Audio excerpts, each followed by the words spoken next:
Pemirsa, warga Amerika Serikat bersiap untuk memberikan suara mereka dalam Pilpres Amerika Serikat 2024. Kandidat Kamala Harris dan Donald Trump masih terus berkampanye untuk meyakinkan para pemilih di sejumlah negara bagian meski tak sedikit juga yang telah menentukan pilihan. Informasi selengkapnya akan disampaikan dengan rekan Virginia Gunawan, jurnalis VOA di Washington DC, Amerika Serikat. Selamat pagi waktu Indonesia, Virginia. Bagaimana suasana di tempat Anda berada saat ini?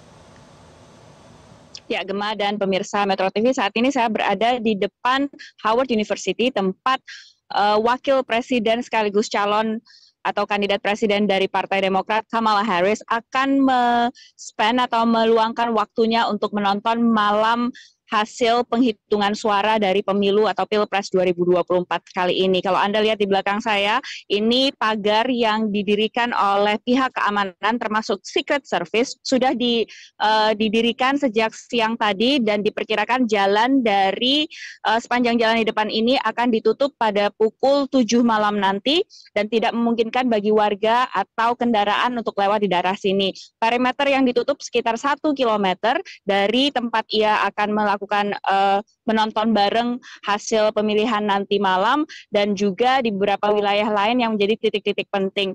Nah, di Washington DC atau di ibu kota negara Amerika Serikat ini juga dilakukan penutupan atau blokade atau menutup barikade toko-toko terutama di kawasan-kawasan penting. Mereka menutup toko-toko mereka dengan papan untuk menghindari kemungkinan kekerasan yang akan dilakukan oleh pendukung dari kedua pihak tersebut. Kita berbicara soal keamanan dan saya ingin ajak Anda untuk melihat ini adalah sebuah drop box ballot atau tempat pemilih Amerika Serikat untuk menurunkan atau menaruh surat suara mereka setelah mereka mengisi surat suara atau in-mail voting. Nah, di sini kalau misalnya dari data yang sudah disampaikan oleh NBC ini menyampaikan bahwa ada sekitar 76,4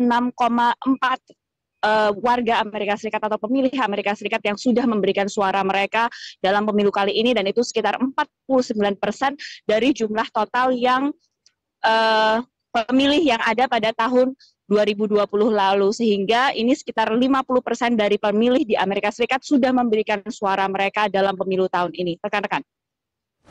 Ya, Virginia, kemudian apa saja yang menjadi agenda kedua kandidat di hari terakhir sebelum Pilpres dilaksanakan?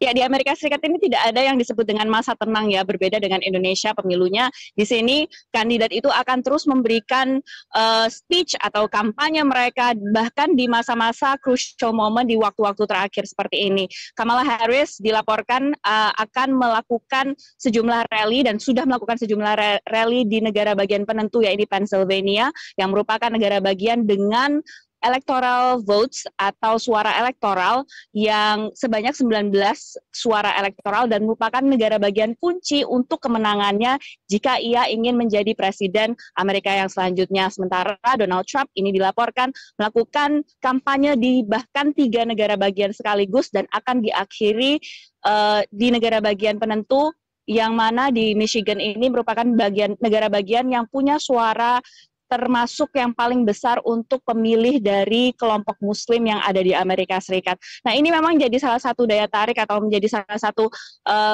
kesempatan terakhir bagi kedua kandidat untuk melakukan atau meyakinkan para pemilih di Amerika Serikat untuk satu memilih dan kedua memilih mereka. Ini menjadi salah satu yang paling unik di Amerika Serikat di mana masa tenang itu tidak ada sehingga semua orang masih terus bergegas untuk menentukan pilihannya di hari terakhir ini. Rekan-rekan.